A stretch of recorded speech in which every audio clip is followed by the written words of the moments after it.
उत्कृष्ट बुद्धि के लिए, बल्कि अपनी त्रुटिहीन बुद्धि और बुद्धिमत्ता के लिए भी जाने जाते थे। यहाँ अकबर और बीरबल की कुछ प्रसिद्ध मजेदार कहानियां हैं, जो आपका भरपूर मनोरंजन करेगी। लेने के देने पड़े। एक गरीब आदमी ने नींद में सपना देखा कि उसने अपने दोस्त हरिराम से 100 रुपये उधार लिए हैं। सुबह जब वह बिस्तर से उठा, तो उसने स्वप्न के बारे में अपने दोस्तों को बताया। इस तरह यह बात चारों तरफ फैल गई कि घनश्याम ने हरिराम से 100 रुपये उधार लिए हैं। हरिराम को जब यह बात मालूम हुई, तो वह घनश्याम के पास पहुंचकर बोला, मैंने तुम्हें जो 100 रुपये दिए थे, मुझे वापस कर दो। घनश्याम आश्चर्य से बोला, यह तुम क्या कह रहे हो? वह तो स्वप्न की बात थी। हरिराम बोला, देखो, इनकार न करो, गवाही सैकड़ों लोग दे सकते हैं। तुमने स्वयं सबसे यह बात कही है, रुपये लेना तुमने खुद स्वीकार किया है। दोस्त, वह तो सपने की बात थी, सपने की बात सच थोड़े ही होती है, घनश्याम ने कहा। हरिराम भौहें चढ़ाकर बोला, मैं कुछ नहीं जानता। जब तुमने रुपये लेना स्वीकार कर लिया है, तो तुम्हें रुपये देने ही पड़ेंगे। अगर तुम रुपये नहीं दोगे, तो मैं यह मामला बादशाह अकबर के दरबार में ले जाऊंगा। घनश्याम इतना गरीब था कि उसके पास तो कभी 100 रुपये होते ही नहीं थे। वह 100 रुपये देता भी तो कैसे देता? वह बहुत ही परेशान हो गया और डर गया। आखिर मामला बादशाह अकबर के दरबार में पहुंचा। बादशाह ने यह मामला बीरबल को सौंपते हुए कहा, बीरबल, अपनी चतुराई से सही न्याय करो। बीरबल ने दोनों पक्षों की पूरी बातें सुनी, गवाहों की बातें सुनी, फिर 100 रुपये गिनकर एक थैली में रखे और हरिराम के सामने उस थैली को सरकाते हुए एक आईने के सामने इस तरह से रखी कि थैली का प्रतिबिंब आईने में साफ दिखने लगा। आईने की ओर इशारा करते हुए बीरबल ने ऊंचे स्वर में कहा, हरिराम, तुम आईने से अपने रुपये ले सकते हो। हरिराम आश्चर्य से बोला, हुजूर, आईने में दिखाई देने वाले रुपये को मैं कैसे ले सकता हूँ? बिल्कुल सही कहा। बीरबल बादशाह की ओर देखते हुए बोले, सपना भी तो एक प्रतिबिंब की तरह ही होता है। फिर सपने में उधार लिया गया रुपया कैसे वापस किया जा सकता है? हरिराम, तुमने झूठा आरोप लगाकर दरबार का समय बर्बाद किया है, अतः तुम पर 10 रुपये का जुर्माना किया जाता है, ताकि तुम भविष्य में कभी ऐसी गलती न करो। बीरबल के इस न्याय से बादशाह बहुत प्रसन्न हुए। लालची हरिराम को लेने के देने पड़ गए। झूठ नहीं छिपता। बादशाह अकबर अभी आकर दरबार में बैठे ही थे कि तभी दरबार में एक कसाई और एक तेली आपस में बहस करते हुए आ गए। बादशाह ने बीरबल से कहा, बीरबल, देखो यह क्यों बहस कर रहे हैं? जी हुजूर, कहते हुए बीरबल उठ खड़े हुए और पूछा, तुम दोनों में से शिकायत लेकर कौन आया है? तेली थोड़ा आगे बढ़कर बोला, शिकायत लेकर मैं आया हूँ हुजूर। हाँ, तो झगड़े का कारण क्या है? बीरबल ने पूछा। तेली रोनी सी सूरत बनाकर बोला, हुजूर, मैं अपनी दुकान पर बैठा बहीखाता देख रहा था। उसी समय कसाई ने आकर मुझसे तेल मांगा। मैंने इसे तेल दे दिया और चला गया। फिर मैं बहीखाता देखने लगा। कुछ समय बाद जब मेरी नज़र सामने गई, तो पैसों की थैली गायब थी। मुझे इस कसाई पर संदेह हुआ और मैं दौड़ा दौड़ा इसके पास गया। तो मैंने अपनी थैली इसके पास देखी। मैंने इससे अपनी थैली मांगी, तो इसने थैली देने से मना करते हुए कहा कि यह थैली इसकी है। मैं सच बोल रहा हूँ हुजूर, अब आप ही इंसाफ करें। बीरबल ने कसाई से पूछा, तुम्हारा क्या कहना है? कसाई डरी सहमी आवाज में बोला, हुजूर, मैं जो कुछ भी कहूँगा सच कहूँगा, सच के सिवा कुछ नहीं कहूँगा। हुजूर, मैं अपनी दुकान पर बैठा पैसे गिन रहा था, तभी यह तेली रोज की तरह तेल बेचने के लिए आया। इसकी दुकान मेरी दुकान से 3-4 दुकानों की दूरी पर है। पैसों की थैली मैंने पास में ही रखी थी। इसके जाने के बाद जब मेरी थैली नहीं दिखी, तो मैंने दौड़कर इसे पकड़ा और इसके हाथ से अपनी थैली छीन ली। सच्चाई यही है हुजूर, इस बात का गवाह खुदा है। अब सही या गलत का इंसाफ आपको करना है। बीरबल ने पैसों की थैली अपने पास रख ली और उनसे कहा, फैसला कल होगा, तुम दोनों घर जाओ। उन दोनों के चले जाने के बाद बीरबल ने थैली के पैसे धुलवाए, तो उनमें तेल थोड़ा सा भी नजर नहीं आया, बल्कि मांस की दुर्गंध आई, जिससे उन्हें यकीन हो गया कि यह थैली और पैसे दोनों ही कसाई के हैं। दूसरे दिन दरबार लगा। दरबार में कसाई और तेली हाजिर हुए। बीरबल ने उन्हें अपना फैसला सुनाया तो तेली चीखने चिल्लाने लगा। बीरबल ने सिपाही से कहा, तेली की पीठ पर 500 कोड़े बरसाए जाएं। बीरबल ने जैसे ही उसे कोड़े लगाने का हुक्म दिया, उसने तुरंत अपना अपराध स्वीकार कर लिया। पैसों की थैली कसाई को दे दी गई। तेली को दंडित करके छोड़ दिया गया। बादशाह ने कहा, बहुत खूब बीरबल, हम तुम्हारे इस न्याय से बहुत खुश हैं। झूठ कभी छिपता नहीं है, वह एक दिन पकड़ा ही जाता है। मित्रों, आपको हिंदी स्टोरी कैसी लगी? आप अपने कमेंट्स के द्वारा हमें अवश्य बताएं। ये स्टोरी पसंद आने पर लाइक और शेयर करें। ऐसी ही और स्टोरी पढ़ने के लिए हमें सब्सक्राइब कर लें।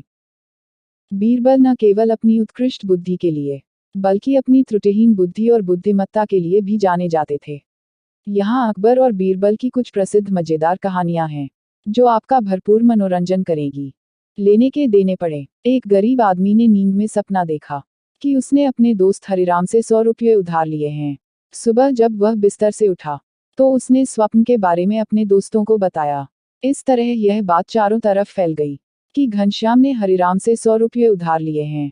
हरिराम को जब यह बात मालूम हुई, तो वह घनश्याम के पास पहुंचकर बोला, मैंने तुम्हें जो 100 रुपये दिए थे, मुझे वापस कर दो। घनश्याम आश्चर्य से बोला, यह तुम क्या कह रहे हो? वह तो स्वप्न की बात थी। हरिराम बोला, देखो, इनकार न करो। गवाही सैकड़ों लोग दे सकते हैं। तुमने स्वयं सबसे यह बात कही है।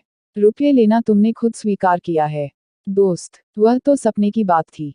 सपने की बात सच थोड़े ही होती है, घनश्याम ने कहा। हरिराम भौहें चढ़ाकर बोला, मैं कुछ नहीं जानता। जब तुमने रुपये लेना स्वीकार कर लिया है, तो तुम्हें रुपये देने ही पड़ेंगे। अगर तुम रुपये नहीं दोगे, तो मैं यह मामला बादशाह अकबर के दरबार में ले जाऊंगा। घनश्याम इतना गरीब था कि उसके पास तो कभी 100 रुपये होते ही नहीं थे। वह 100 रुपये देता भी तो कैसे देता? वह बहुत ही परेशान हो गया और डर गया। आखिर मामला बादशाह अकबर के दरबार में पहुंचा। बादशाह ने यह मामला बीरबल को सौंपते हुए कहा, बीरबल, अपनी चतुराई से सही न्याय करो। बीरबल ने दोनों पक्षों की पूरी बातें सुनी, गवाहों की बातें सुनी, फिर 100 रुपये गिनकर एक थैली में रखे और हरिराम के सामने उस थैली को सरकाते हुए एक आईने के सामने इस तरह से रखी कि थैली का प्रतिबिंब आईने में साफ दिखने लगा। आईने की ओर इशारा करते हुए बीरबल ने ऊंचे स्वर में कहा, हरिराम, तुम आईने से अपने रुपये ले सकते हो। हरिराम आश्चर्य से बोला, हुजूर, आईने में दिखाई देने वाले रुपये को मैं कैसे ले सकता हूँ? बिल्कुल सही कहा। बीरबल बादशाह की ओर देखते हुए बोले, सपना भी तो एक प्रतिबिंब की तरह ही होता है। फिर सपने में उधार लिया गया रुपया कैसे वापस किया जा सकता है? हरिराम, तुमने झूठा आरोप लगाकर दरबार का समय बर्बाद किया है। अतः तुम पर 10 रुपये का जुर्माना किया जाता है, ताकि तुम भविष्य में कभी ऐसी गलती न करो। बीरबल के इस न्याय से बादशाह बहुत प्रसन्न हुए। लालची हरिराम को लेने के देने पड़ गए। झूठ नहीं छिपता। बादशाह अकबर अभी आकर दरबार में बैठे ही थे कि तभी दरबार में एक कसाई और एक तेली आपस में बहस करते हुए आ गए। बादशाह ने बीरबल से कहा, बीरबल, देखो यह क्यों बहस कर रहे हैं? जी हुजूर, कहते हुए बीरबल उठ खड़े हुए और पूछा, तुम दोनों में से शिकायत लेकर कौन आया है? तेली थोड़ा आगे बढ़कर बोला, शिकायत लेकर आया हूँ हुजूर। हाँ, तो झगड़ा क्या है? ने पूछा। रोनी सी बोला, हुजूर, मैं अपनी दुकान पर बैठा बही खाता देख रहा था। उसी समय कसाई ने आकर मुझसे मांगा। मैंने इसे तेल दे दिया। देखने लगा। कुछ समय बाद जब मेरी नजर सामने गई, थैली गायब थी। मुझे इस कसाई पर संदेह हुआ और मैं दौड़ा दौड़ा इसके पास गया। तो मैंने अपनी थैली इसके पास देखी। मैंने इससे अपनी थैली मांगी, तो इसने थैली देने से मना करते हुए कहा कि यह थैली इसकी है। मैं सच बोल रहा हूँ हुजूर, अब आप ही इंसाफ करें। बीरबल ने कसाई से पूछा, तुम्हारा क्या कहना है? कसाई डरी सहमी आवाज, हुजूर, सच के सिवा कुछ नहीं कहूंगा। मैं अपनी पर बैठा पैसे गिन रहा था। यह तेल बेचने के इस 3-4 की दूरी पर है। पैसों की थैली मैंने पास में ही रखी थी। इसके जाने तो मैंने दौड़कर इसे पकड़ा और इसके हाथ से अपनी थैली छीन ली। सही है, बात का गवाह खुदा है। अब सही या गलत का इंसाफ आपको करना है। बीरबल ने पैसों की थैली अपने पास रख ली। दोनों के चले जाने के बाद बीरबल ने थैली के पैसे धुलवाए, तो उनमें नहीं आया, बल्कि जिस यह थैली और पैसे दोनों ही कसाई के हैं। दूसरे दिन दरबार लगा। दरबार में कसाई और तेली हाजिर हुए। बीरबल ने उन्हें अपना फैसला सुनाया तो तेली चीखने चिल्लाने लगा। बीरबल ने सिपाही से कहा, तेली की पीठ पर 500 कोड़े बरसाए जाएं। बीरबल ने जैसे ही उसे कोड़े लगाने का हुक्म दिया, उसने तुरंत अपना अपराध स्वीकार कर लिया। पैसों की थैली कसाई को दे दी गई। तेली को दंडित करके छोड़ दिया गया। बादशाह ने कहा, बहुत खूब बीरबल, हम तुम्हारे इस न्याय से बहुत खुश हैं। झूठ कभी छिपता नहीं है, वह एक दिन पकड़ा ही जाता है। मित्रों, आपको हिंदी स्टोरी कैसी लगी? आप अपने कमेंट्स के द्वारा हमें अवश्य बताएं। ये स्टोरी पसंद आने पर लाइक और शेयर करें। ऐसी ही और स्टोरी पढ़ने के लिए हमें सब्सक्राइब कर लें। बीरबल न केवल अपनी उत्कृष्ट बुद्धि के लिए, बल्कि अपनी त्रुटिहीन बुद्धि और बुद्धिमत्ता के लिए भी जाने जाते थे। यहाँ अकबर और बीरबल की कुछ प्रसिद्ध मजेदार कहानियां हैं, जो आपका भरपूर मनोरंजन करेगी। लेने के देने पड़े। एक गरीब आदमी ने नींद में सपना देखा कि उसने अपने दोस्त हरिराम से 100 रुपये उधार लिए हैं। सुबह जब वह बिस्तर से उठा, तो उसने स्वप्न के बारे में अपने दोस्तों को बताया। इस तरह यह बात चारों तरफ फैल गई कि घनश्याम ने हरिराम से 100 रुपये उधार लिए हैं। हरिराम को जब यह बात मालूम हुई, तो वह घनश्याम के पास पहुंचकर बोला, मैंने तुम्हें जो 100 रुपये दिए थे, मुझे वापस कर दो। घनश्याम आश्चर्य से बोला, यह तुम क्या कह रहे हो? वह तो स्वप्न की बात थी। हरिराम बोला, देखो, इनकार न करो, गवाही सैकड़ों लोग दे सकते हैं। तुमने स्वयं सबसे यह बात कही है, रुपये लेना तुमने खुद स्वीकार किया है।